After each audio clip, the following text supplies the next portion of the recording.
अक्सर हम लोग ये सुनते हैं कि पारिवारिक कलह और संपत्ति विवाद से बढ़िया से बढ़िया बड़े से बड़े संपूर्ण परिवार तबाह हो गए।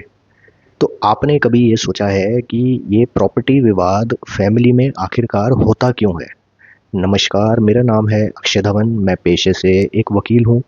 लोगों की वसीयत बनाने में उनकी मदद करता हूँ। देखो, फैमिली में प्रॉपर्टी डिस्प्यूट का कारण है प्रॉपर्टी का सही तरीके से बंटवारा ना होना। अब ये बंटवारा कौन करेगा? ऑब्वियसली जो प्रॉपर्टी का ओनर है, जो घर का हेड है, उसके नाम पे वो प्रॉपर्टी है, तो वो ही इस प्रॉपर्टी का बंटवारा करता।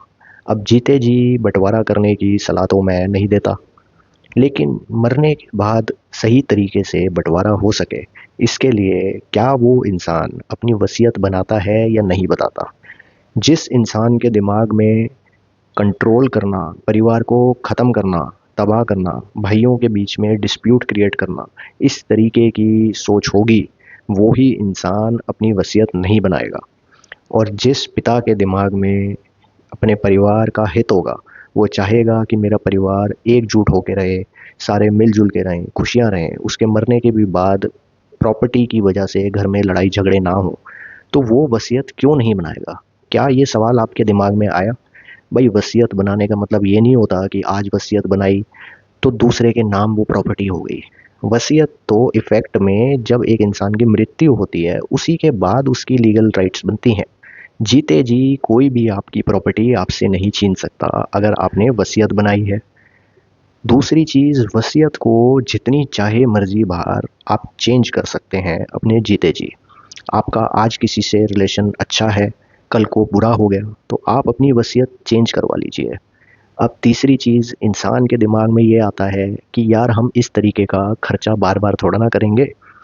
तो मैं आपसे ये पूछता हूँ कि क्या आपने कोरे कागज़ के ऊपर भी अपनी सारी संपत्ति की डिटेल्स, बैंक अकाउंट की details, share, mutual fund, plot, कोई बिल्डिंग है, कोई शॉप है, सोना है, गाड़ी है, हीरे जवाहरात, इस सब की डिटेल्स लिखी? क्या आपने ये लिखा कि आप किस किस प्रोपोर्शन में किसको ये देना चाहते हो? तो आपने ऐसा नहीं किया होगा। यहीं पे मैं आपको बताता हूँ, अमीर और गरीब का फ़र्क क्या होता है। गरीब इंसान के पास 50 गज का प्लॉट भी ना हो, तो भी वो अपनी वसीयत नहीं बनाएगा।